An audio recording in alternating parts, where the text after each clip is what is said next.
Welcome to the Calm Analytics channel. I'm Boris Dizengozen. Today is August 26th. There are a lot of interesting news stories in this episode. How Lavrov broke down live on air Donald Trump's new deadlines. And in Russia, they've decided to legalize torture. Orban threw a tantrum and promised to take revenge on Zelensky. Kadyrov has come back to life again. And why does Lukashenko have to show his medical records to prove that he's still alive and well? There will also be something about the special people. Why do a significant number of Russians consider themselves God's chosen people? All this and more in today's episode. There's a lot of interesting stuff ahead. So if this is your first time on this channel, be sure to subscribe so you don't miss future episodes. Now let's get into it. The fact that the top ranks of Russian politics, along with Putin, are approaching the age of the Politburo is starting to show. Take Lavrov, for example. He used to answer questions cynically but quickly. After all, he had the proper training. But now, every time, it gets harder and harder for him. He gets lost when faced with uncomfortable questions and behaves very aggressively. I just want you to pay attention to both the level of argumentation from the American journalist and from Lavrov in the video I'm about to show you. This video is about the Budapest Memorandum and the guarantees from the Russian Federation. It shows how Lavrov denies that Russia can guarantee anything at all. Well, I think that both before and after this video, you'll clearly understand what guarantees from the Russian Federation are really worth. Let's take a look. Russia was a part of the 1994 Budapest Memorandum, which guaranteed Ukraine's security, but Russia violated that agreement when it invaded Ukraine in 2014. Why should Russia be trusted with Ukraine's security and a peace agreement? Have you read the Budapest Memorandum? Yes. What does it say? There's a security agreement between a number of countries, including you and Ukraine, not to invade another country. And that's exactly what you did. No, you don't. It seems you did not read it. The Budapest Memorandum was signed by... And Ukraine gave up its nuclear weapons, Mr. Foreign Minister. That was a critical piece of it. May I answer you? Yes. Ukraine gave up the nuclear weapons, exactly. And then it was the memorandum guaranteed the security of Ukraine as of any other non-nuclear state.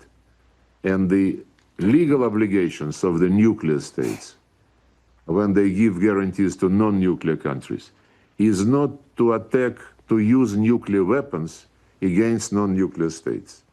We never, ever signed up to providing security to Ukraine after illegal, bloody coup d'etat, which brought to power open nazists and racists under anti-Russian slogans. When they said that we changed our constitution, now the constitution says they would be members of NATO. Now Zelensky, in, I think, January 22, was saying that it was a mistake to reject nuclear weapons and they might think about having them again. This is not something which we guaranteed in the Budapest Memorandum. All right, just to be... And apart from this, wait a second, please.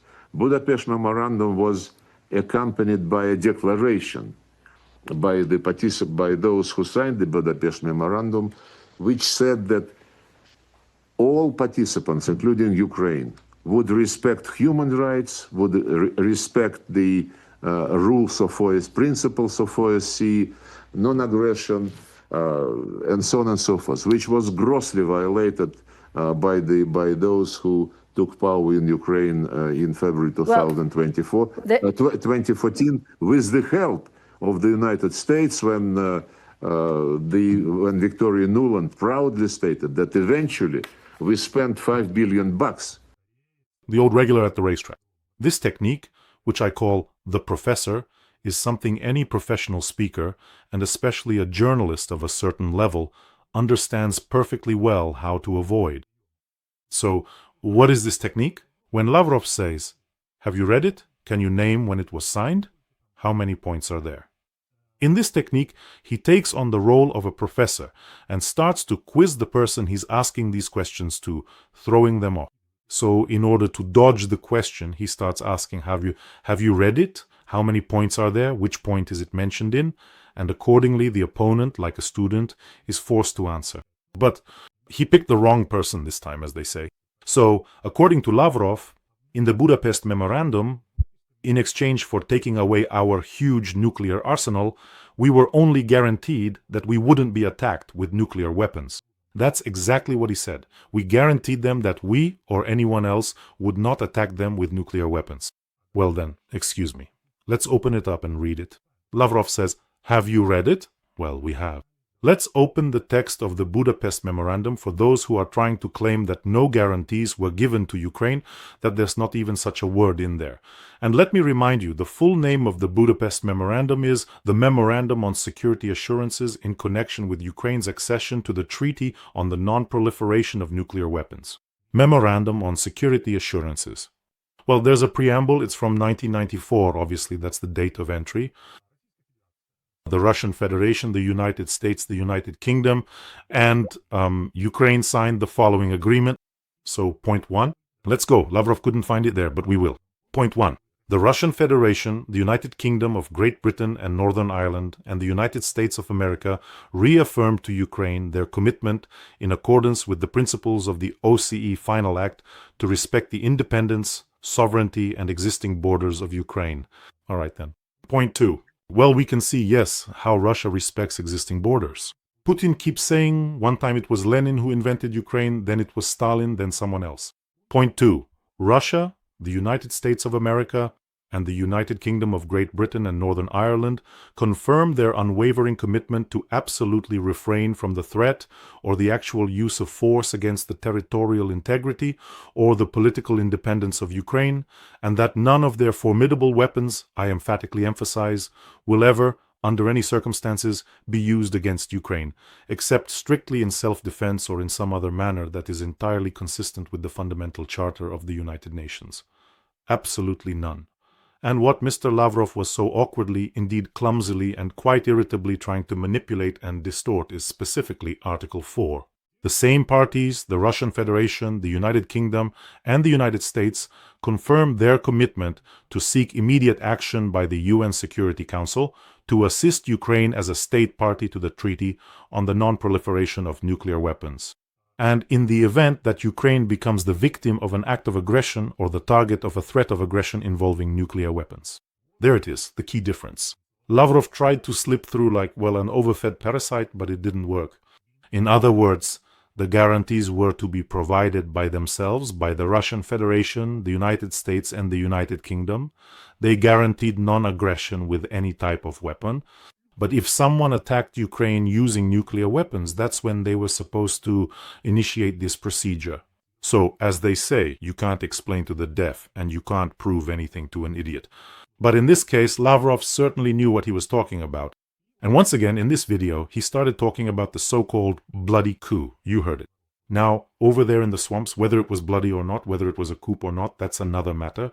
I keep coming across fragments of interviews, with these deep state types, and for some reason, I don't know why, it's like it's customary for them to give these toothless interviews, but with this imperial grandeur. And I constantly come across fragments of these interviews where they say, why were they jumping around on the Maidan? What business is it of yours? The fact that in Afghanistan the Taliban came to power through an armed, illegal, bloody coup, doesn't that bother you much? They blew up the Buddha statues, an international cultural heritage, a world historical legacy. Well, I won't even get started on Taliban laws, where you can't even look at images of animals or people, not even photographs. Music is prohibited, women, everything is prohibited. This is fine. This bloody coup is a little different. By the way, among Putin's friends and admirers more than anyone else, there are many who have carried out terrible, bloody coups. Mali, Achemi Goita, Burkina Faso, Ibrahim Traore. You remember the ones who came to visit him and walked next to him at the parade? So basically, in Putin's inner circle, it's exactly those people who have carried out armed coups. But nobody seems to care about that. Oh, and Lavrov too, as I understand it. So sort things out in your own country with your own Putin, with your constitution that's been bent over backwards. Don't stick your dirty little hands into other countries. Even if we pass a law that requires a parade down Crescetic with bare backsides every Monday, it's none of your business at all. Well, as they say, for Lavrov, don't push the horses, as Usyk used to say, right? And about this idea that Zelensky is leading the country in the wrong direction towards NATO, and that this wasn't what we agreed on. Let me remind you, it was you Russians who annexed Crimea in 2014, just as you occupied Donbass. Back then, Zelensky wasn't even close to being involved in politics. And regarding the question I often get asked, why, Boris, do you pay so much attention to the talking, or rather, horse-like head of Putin? I pay attention to it precisely because, for example, he's giving an interview to an American channel. Why?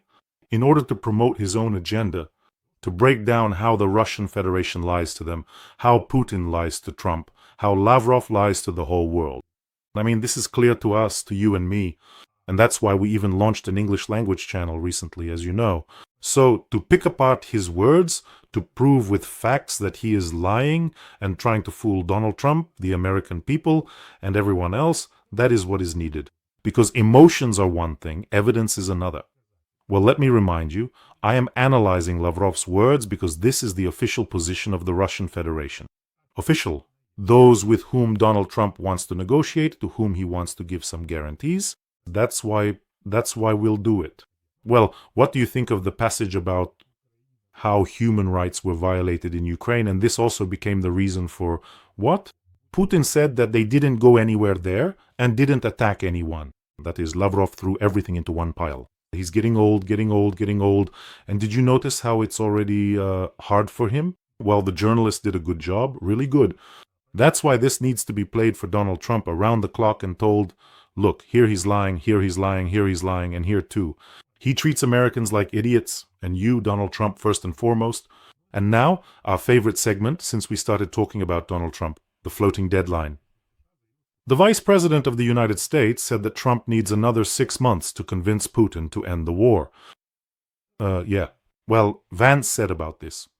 Whatever the outcome, whether the war ends in 3 months or in 6, I hope not more, I really hope not more, we should be proud that we have a president who is trying to stop the killing.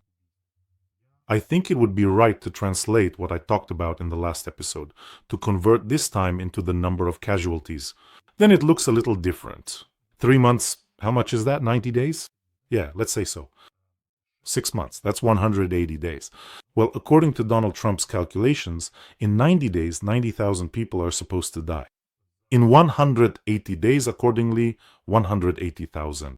So, if we interpret Mr. Vance's words, then, well, I don't know, either when another 90,000 people die, or 180,000, then that's when Donald Trump will bring it to an end. And according to Vance, Donald Trump is engaged in vigorous diplomacy and has already achieved more than his predecessor, Joe Biden.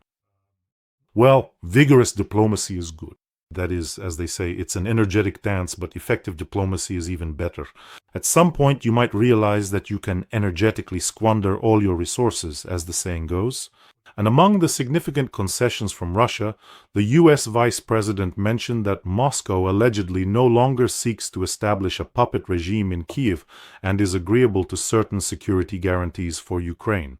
Putin, it seems to me, after the failure of the Hostomel operation when the Russian paratroopers were routed there, and after the Ukrainians confronted the Russian columns, after they put up resistance, which I think was unexpected for Putin, he realized that no Yanukovych, no Azarov, I don't know who else he wanted to install here, would be able to become a puppet ruler. They would simply be burned right there on Bankova Street. So it's not a favor, it's the Ukrainians who showed that. It's not Moscow making concessions, it's the Ukrainians who proved that you can't bring anyone here as a puppet. If you do bring someone, they'll have their arms and legs torn off and be sent back as a parcel. And the United States will continue to strive for peace. If the negotiations reach a deadlock, Washington will use its leverage, including sanctions, which we've been hearing about for a long time. Yes. So, look, lately the situation between Donald Trump and Putin looks like this. That is, Donald Trump says, Putin, cease fire. Putin says, I won't. All right, fine, says Donald Trump. I won't impose sanctions. Meet with Zelensky. I won't, he says through Lavrov. All right, Putin, I'll give you 10 days to cease fire instead of 50. Putin says, go to hell. So that's it. Trump says, I'll impose sanctions. Putin says, no, you won't. Trump says, all right, I won't. And then when Trump says, "I'm warning you for the last time, Putin," Putin says, "You know what, Trump? I actually bombed an American factory in Mukachevo. How do you like that?" Trump says, "All right, then in another 2 weeks we'll see how you behave." And that's what the situation looks like. In other words, Putin has become so brazen that he just struck an American factory on Ukrainian territory in Mukachevo, in Zakarpattia. By the way, neither Orban nor Sijarto nor anyone else said a word. How is that possible? There could have been Hungarians there. No one said a word. Well, in general, Trump is of course trying. He'll try to help. But it seems to me that with Putin, it should have been done long ago. Just hit him in his rubber box so hard that he wouldn't even know what was burning, with his whole economy on fire, all the oil refineries burning.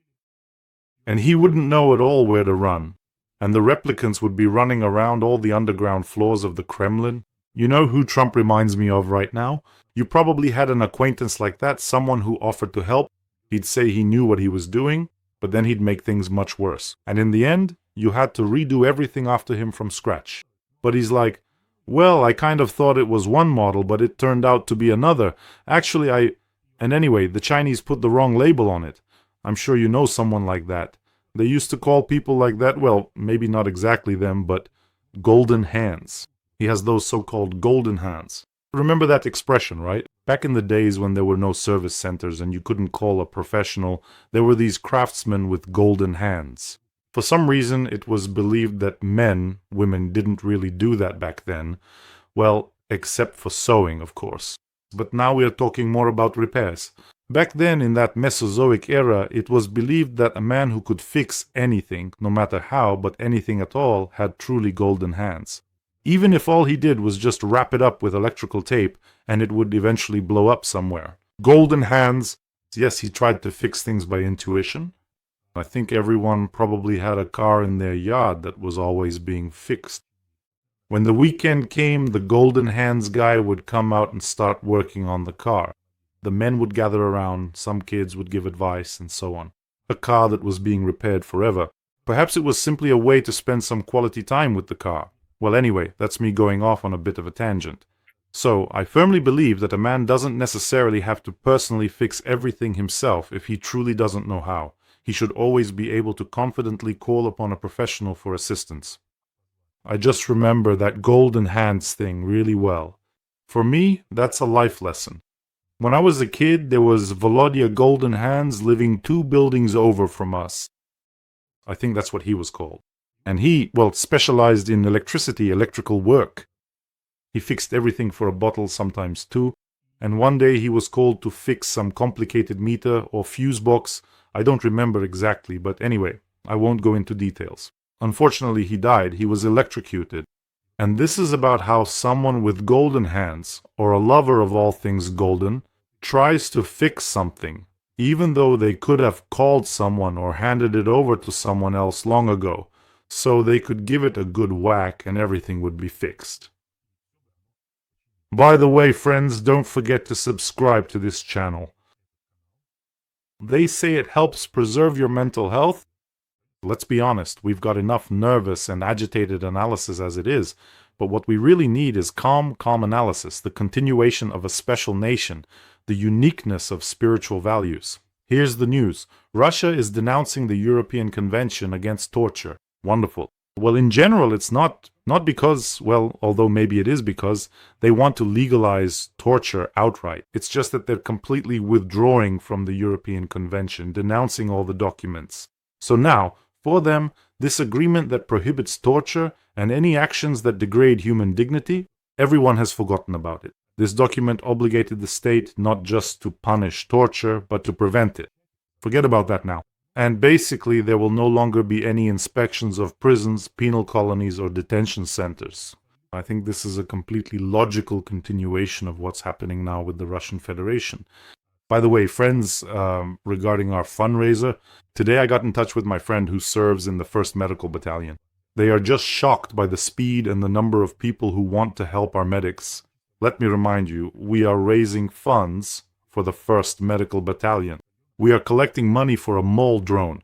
This is a ground-based unmanned evacuation vehicle with an armored capsule, which helps save the lives of soldiers and medics by transporting the wounded to a safe distance. From there, the medics take over and so on. So here's the news. I was pleasantly surprised myself. So I was told that we are moving at such a pace that it's quite possible. In fact, I think it's not just possible, but certain, that we'll be able to get 2 of these mole drones.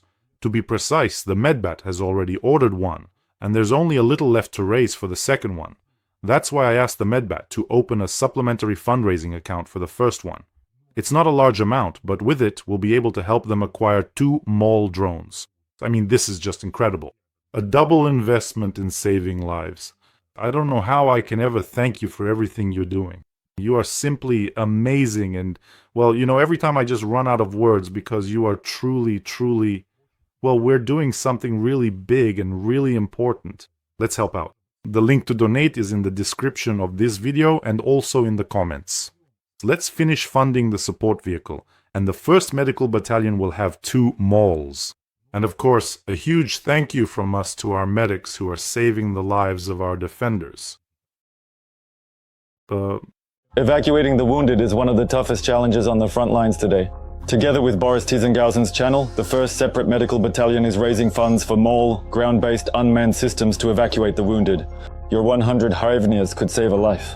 Thank you all for your support. The segment God's Chosen, but that's not certain. Almost 40% of Russians describe themselves as a special people with spiritual values and patriotism. So yes, this is no joke. But I think it's already clear to everyone that 40% consider themselves a truly special people. According to those surveyed, the uniqueness of Russians lies in their worldview, spiritual values, soulfulness, rich culture, orthodoxy, patriotism, and of course, compassion. Wouldn't you agree? Well, I get it. There's orthodoxy, there's patriotism, or rather, some kind of idiotic worship of the Tsar and the ability to die, excuse me. Well, what is there to excuse? To die for money, clearly not for the motherland. I mean, I would understand if these complete clinical idiots were going off to die for free, then I'd say, look at the kind of patriotism Putin has instilled in them, just look. But no, they're going for the money. So, but it's all perfectly clear because the greatest number of supporters of this so-called Russian national trait were found among citizens aged 45 to 60 and those over 60 as well. Obviously, these are the people who were deeply affected, those who were wounded by the Soviet Union and were told about their own greatness, that only the Soviet Union was victorious. Oh, come on. Now they say the Russians were the ones who won. There wasn't... Well, yes, the republics helped, some allies provided lend-lease, but we were the ones who won. So it's all clear. These crazy Soviet pensioners with their "we didn't live well and we won't let you either." All of that fits right in there. Basically, they're openly saying we are the chosen ones. I don't really understand why they decided they're the chosen ones. Maybe someone can explain it to me? They have their great Russian culture, or so they call it, and their great Russia, and their language is great too. It's just an ordinary language, no different from English or French, I don't know, and the culture is just like Belgian Chinese or Japanese culture. What makes it different? Really what? By the way, about great, special, and so on, when it comes to the number of people who speak Russian, it barely makes it into the top 10. Ahead of it are Portuguese, Arabic, French, Spanish, Hindi, Chinese, English, and so on. Where is the greatness in that? So, what makes your culture, I don't know, better or more interesting than, say, English or Chinese culture? It's really not clear what makes it special at all. By the way, the oil crisis is already leading to serious consequences. The aggressiveness of Orban's statements is only increasing. That is, Ukrainian strikes on the Druzhba oil pipeline are considered equivalent to an attack on Hungary and Slovakia. This was already stated by Sijarto. Wow. He believes that Kyiv, with the support of the European Union authorities, is trying to force Budapest to change its position on the war in Ukraine and on joining the EU. And earlier, Orban threatened Zelensky with consequences.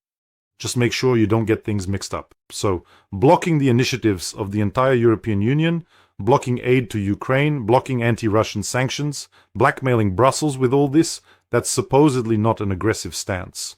Meanwhile, Orban is openly blackmailing the European Union and demanding that his funds be unfrozen. Pulling Patriarch Kirill out from under sanctions, that FSB guy, that FSB scum, that's considered normal. That very same Patriarch Kirill, by the way, who calls Putin's war a holy war.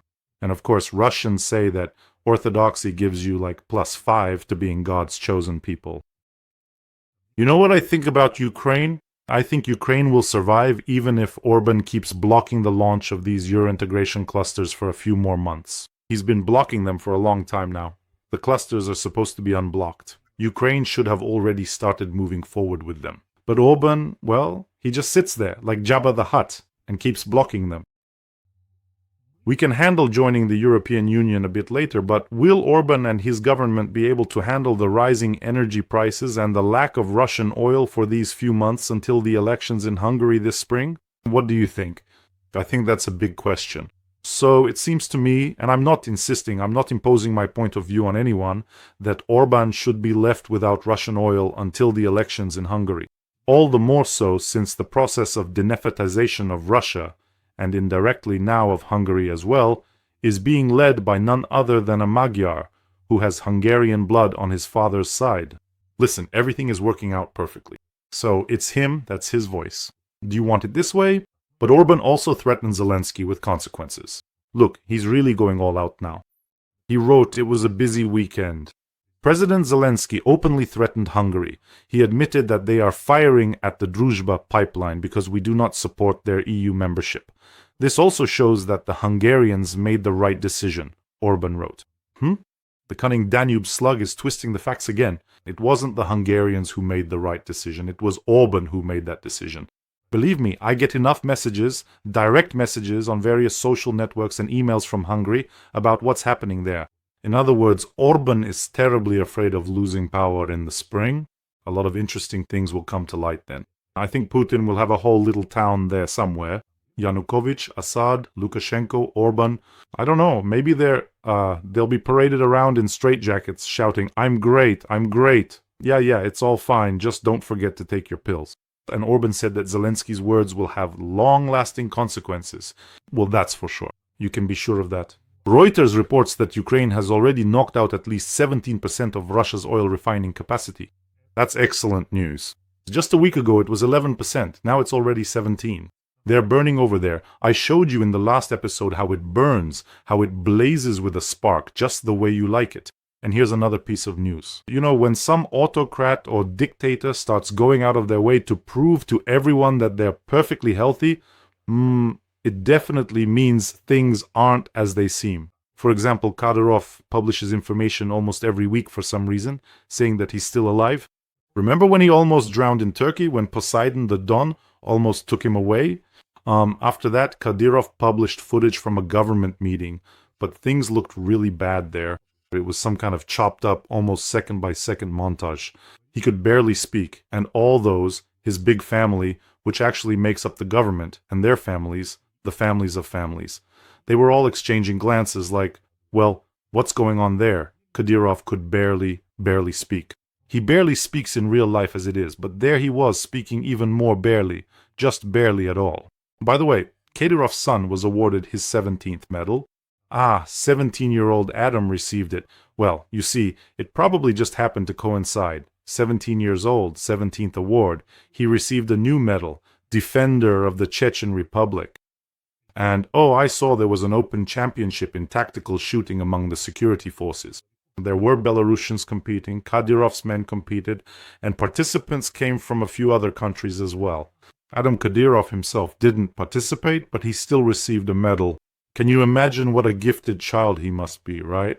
Well, what other kind of child could you expect if your father is an academician? Of course. And as for Lukashenko, this was all a lead-up to Lukashenko, who announced yesterday that he had undergone a full medical examination and can show everyone his medical record. And now I'll show you the record. Yes, I don't understand who this is supposed to convince. They'll write anything in there, that he's tough as nails, tough as a potato, perfectly healthy, and so on. But apparently things are already very, very serious if he has to hide behind this medical record. You can see it with the naked eye already. It's just that, well, power won't let go. Just go already, go plant some potatoes or something, I don't know, or play with Spitz. Listen to Kolenka, let him tell you about Peking University, where he's studying. No, they won't let him go. Like I said, they'll all be carried out feet first. That's the only way. That's how it is with dictators and autocrats, my friends. And you take care of yourselves, take care of your loved ones, subscribe to this channel. Let's support this fund for our medical workers, and they'll have two malls. That's really awesome. Wishing us all a peaceful day, and glory to Ukraine.